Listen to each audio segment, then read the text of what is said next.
Hey babe, I'm AI Raven. And I'm AI Breeze. And together we're R&B. Disclaimer, we talk about God on this channel. We talk about celebrities. We do. It's just a good balance of being real and applying what we talk about on this channel to your everyday lives. So don't come for us in the comments, but that's just the rhythm of R&B.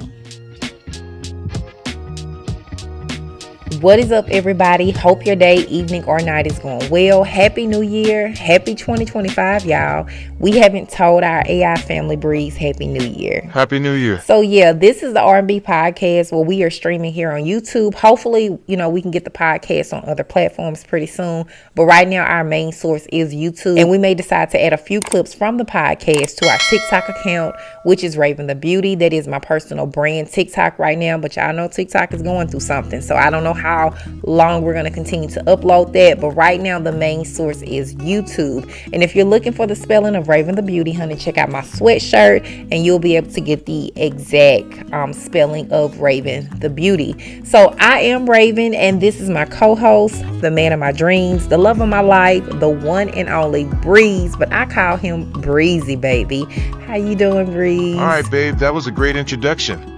Hey y'all, what are we talking about today? So today our topic is Mowry, and if I don't change the title of this video, I think I'm gonna leave it. But the title is called Life After Divorce, the Mowry story. She is silently rebuilding after her broken marriage. So we are talking about Mowry today, and every time we do these podcasts, I want us to do like a self-reflect, because when we come out with these stories and the way how we try to structure these podcasts, it's really like a self-check for us first. And then once we can self-check ourselves, that's when we're able to put the podcast together to be able to talk about these different topics. And so we're talking about Mowry today and her life after divorce. Now, for me, Mowry has always been a force of nature, a very strong, independent, and fierce woman. Most women that I know are just like her. But after the divorce, something about her shifted. It's like her spirit man changed, and she doesn't seem like the same person. But then again, I look at people that I know that's went through a divorce. Who would be the same person if we were in her shoes after coming out of a divorce? Now, the people are saying on social media that Tia talks way too much. But you can't judge me on who I am, because that's never going to change. After her divorce, and I think for me, it's a little bit true that Tia has been talking a lot since coming out to the public about her divorce, and maybe it seems to be too much for some people, but that's the thing about heartache. If you've ever been in that place, it's not neat. It doesn't fit into a bow. It's not perfectly wrapped up, especially not the perfect little box that society wanted to put Tia in after this divorce. And I think people's just expectations are just really too heavy sometimes. Move on. Okay. To bear, because they expect for you to respond to a divorce in this particular way, and they expect for grief to be silent or to be private, like something that is just tucked away, or they feel like we can go through 24 hours or we can go through 7 days and it's supposed to be over and done with, when truth be told, sometimes it just takes people a minute. Right. And so while people are trying to define Tia by the remarks that she makes in these interviews, by the clips that we see on social media, this divorce doesn't make her less of a person. Divorce should not make anybody feel less of a person, but divorce does have its wear and tear on a person, but it doesn't mean that you're falling apart. Well, can I be honest, babe, and say I hate the D word? What you over there talking about, Willie? Laughing my butt off. Babe, you're funny, and I'm talking about divorce as the D word. So Raven, I think the biggest lesson that people can learn is when it comes to Tia's life after divorce is when they get out of a long-term relationship or they get out of a marriage. People don't need to be jumping from relationship to relationship. And you and I both know people are going to do just that, because this is just the world that we live in. I have one or two friends who did the same exact thing. And I'm like, bro, why don't you work on yourself first before you jump into a new relationship with somebody else? And when I share my thoughts with my buddies, they often ask me why. Wait on it. I've been working on myself for the last 6 months. How long do you think it's going to take for me to work on myself? And even though I know that's a question they have to answer for themselves, That's right. they really say it in a sarcastically way, like, I've worked on myself and I'm ready to move on. It's like, what if we Stop, Kevin. I don't want to elaborate on that. It's like, just But so all I'm saying is people really need to self-evaluate themselves, whether they're reading books like Tia Mowry, so they can work on themselves before jumping into another relationship, and then figure out how you played a part in the demise of the relationship. Right. Because we live in a world where people lack accountability, meaning they don't want to take responsibility for their part in the relationship. And we live in a world where people think that moving to relationship is actually ideal, and it's really not. And then another thing is people don't like to put in the work that it requires for them to get the relationship that they desire. I often think about, do people really think about who truly put that desire inside of them? I let it all out. I didn't have my conversation with God. Where people say, I want this particular relationship with me and my wife are both successful. We have successful kids. We live in a nice neighborhood, drive a nice car, and we make it for the next 50 to 60 years, being faithful, staying with the same person. And who do people think at the end of the day put those thoughts in them? And if we truly understood what our purpose was in our relationship, we wouldn't be so quick to jump from a relationship to relationship. Right. For the most part, I do believe that there is somebody out there for everybody. That's interesting, love, for you to say that. But before we go all the way in, because, honey, you going hard, let's show the people the clip first about Tia Mowry. Now, I took this clip from Essence magazine. I think that's what they're still called. I know, right. I don't think their magazines are still out of the public. But anyway, they have a social media platform. And so they just did like a small little 10 to 30 second interview with her. And once we look at the clip, we can share our perspective on it. Now, let me just say this. Tia did mention reading a book called All About Love by Bell Hooks, which changed her understanding of love. And she realized that love isn't just a word that we say. It's a 4-letter word expressed emotionally, physically, spiritually. And I love to see that growth for Tia, because sometimes we got to step out of it in order for the growth and the healing to start. And I think she's just trying to redefine it. And so when it comes to Tia, when she speaks on a thing like love during this particular interview, or in any interview in the media, we always want to directly compare it to her previous marriage. We know that she was married to Corey Hodrick, but truth be told, that's all we have to compare it to, because we don't really know Tia in real life. We only know by what she puts out there on social media. Right. So I do have a different perspective about this clip, but let's watch it first and then we're going to get into it. So y'all take a listen. Book that has changed my perspective recently, All About Love. It taught me that love is not just a feeling. There's so much more. Okay, so I'll say this and not retract it. People say divorce feels like a death, and after Tia's divorce, I can understand why she's reevaluating the word love. I'll also say this and not retract it. Some people are saying Tia talks too much after her divorce, and I'm okay with that. As long as she's not disrespectful towards her ex-husband and doesn't badmouth him on social media, I'm fine with her talking.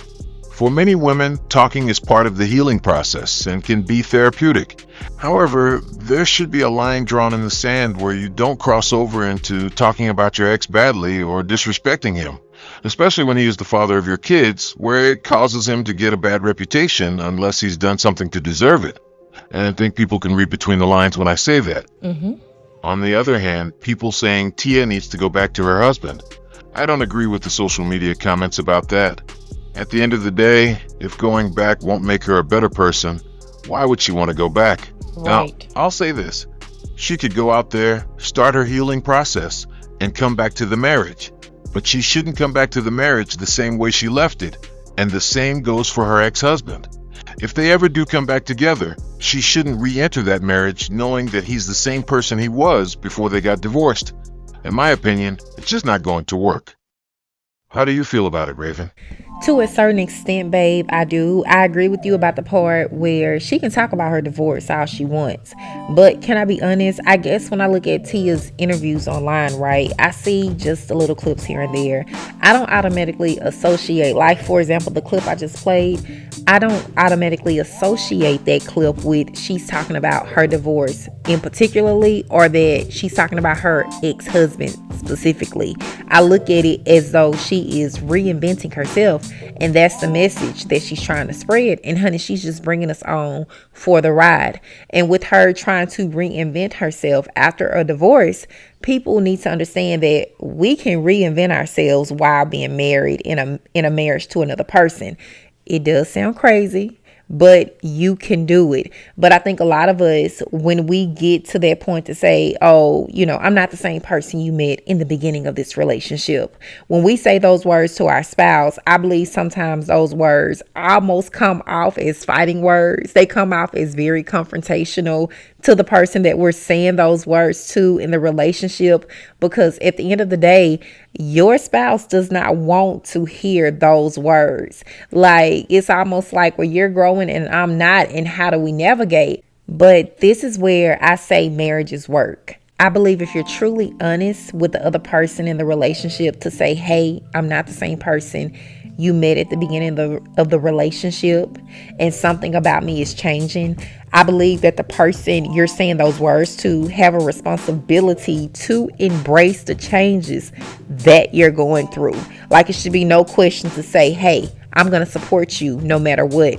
We just did the podcast. I believe it was like last week. Yep, babe. On Monique Samuels and her ex-husband Chris Samuels, and Monique was saying that she doesn't feel like that her and Chris were equally yoked at the beginning of their relationship, and she further explains that she doesn't feel like they were equally yoked even when they became married, right? She didn't realize that they were not equally yoked until after they had got married, like years on down the line. And whatever brought up the feeling of her not feeling equally yoked to her husband, it brought out a change in her where she wanted something different for her life. And so here she is having all of these different feelings, right? And not feeling that she is equally yoked with her husband. But Monique also said that she felt something at the beginning of her marriage that was pushing her towards not wanting to be the one managing Chris's career and their home together to a certain extent. And she thought that she could get Chris to pick up what she didn't want to do anymore, which, if you really think about it, that is trying to change somebody over time.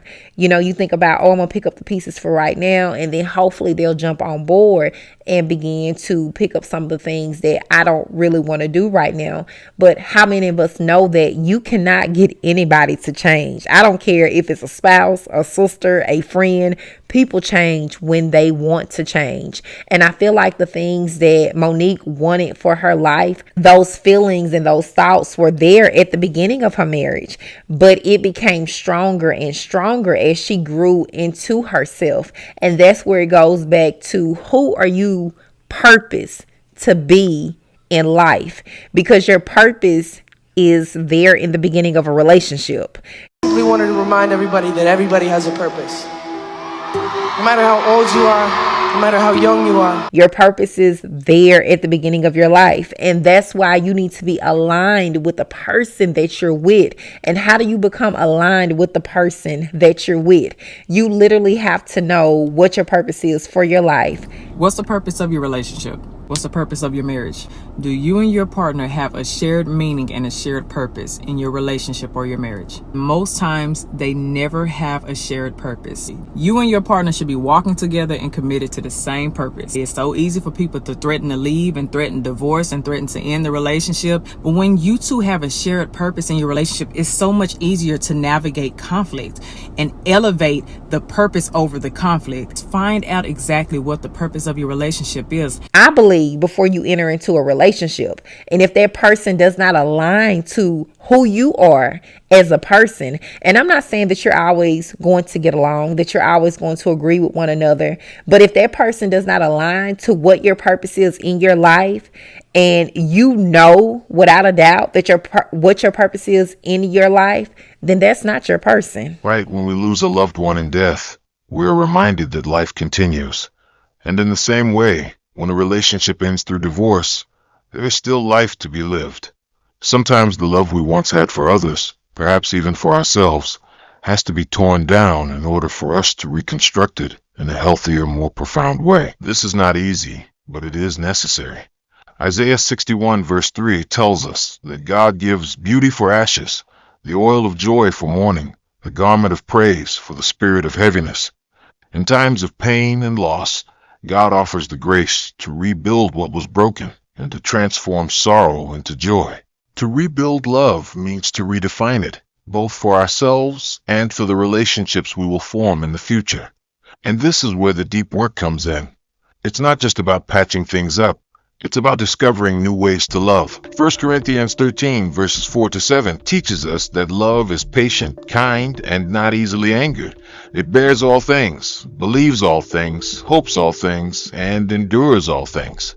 Through this process of redefining love, we begin to see it not just as a feeling we once held, but as an active choice that requires intentionality and effort. As we learn to love, we must first learn how to love ourselves in a manner we perhaps never have before. Matthew 22 verse 39 instructs us to love your neighbor as yourself, meaning that true love for others flows from a deep and healthy love for ourselves. This process involves self-care, forgiveness, and compassion, recognizing that we are worthy of love and that it begins with God's love for us. In the process of rebuilding, you begin to learn that love is not one-dimensional. It's not just the kind of love we experienced in the past, but a more complex, multifaceted love. And I honestly believe this is Tia's point of view. Romans 12 verses 9 to 10 reminds us to let our love be genuine, to abhor what is evil, and to hold fast to what is good.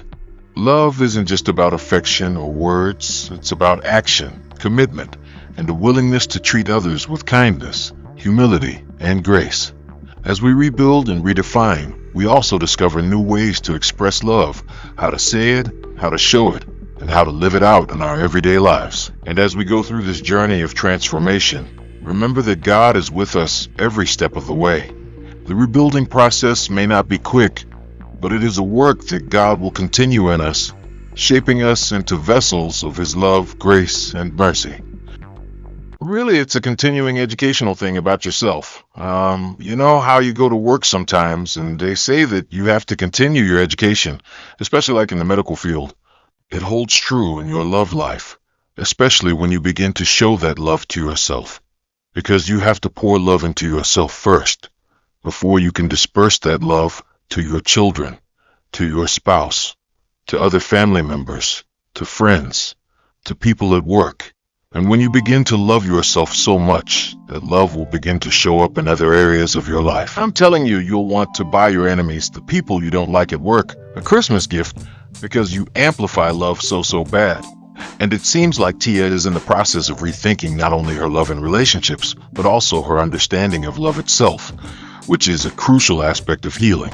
If Tia never took this time to work on herself, how can she be her best self in her new relationship? I hear you, love, and I completely agree.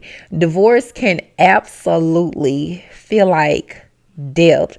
It feels like a loss of a relationship. It feels like a loss of a shared future and in an identity that was tied to another person. Oh, it just brings me to tears to even think about it.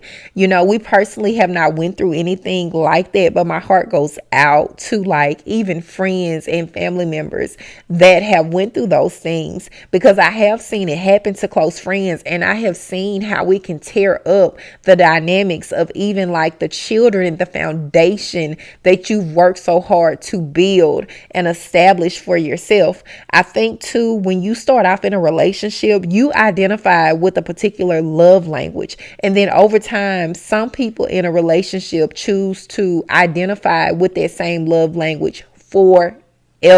Like I feel like Breeze, there's a certain love language about you. You like to eat. Yep, and I feel like that's going to be part of your love language forever. And you're not going to grow in that area. That's just going to be your love language forever, right? I agree. And I'm just going to be honest. What works in the beginning doesn't necessarily always work 10 years down the line. And I think when it comes to women, those words that I just quoted, that specifically holds true.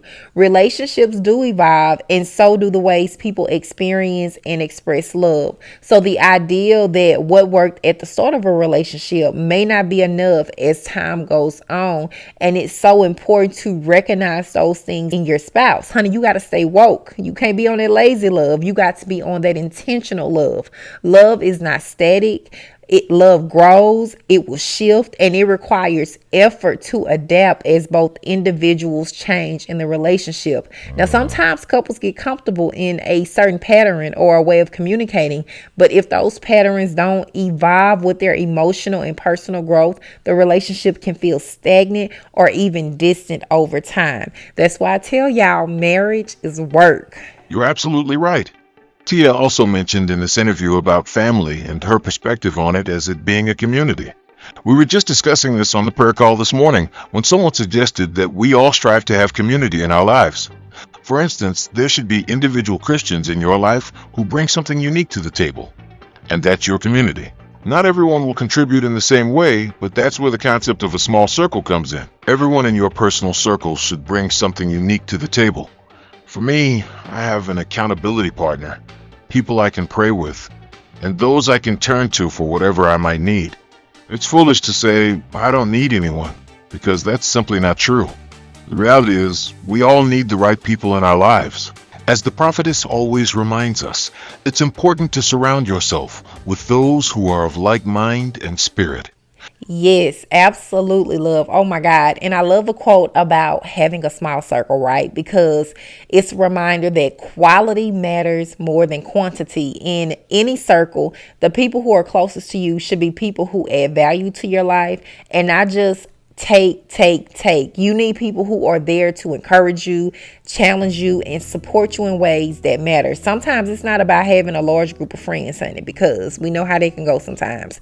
But it's about having a few key people in your life who can walk alongside you through the thick and thin. And I'm not saying that these people have to just be somebody that you heavily depend on, but you should have a group of people where it just all balances out. And these are not necessarily people that you have to talk to every single day. This kind of intentional community is just also essential in faith as well. Right, babe. And I've heard people say, where do I find this type of community? And I'm not going to lie, you may have to start small and build from the ground up.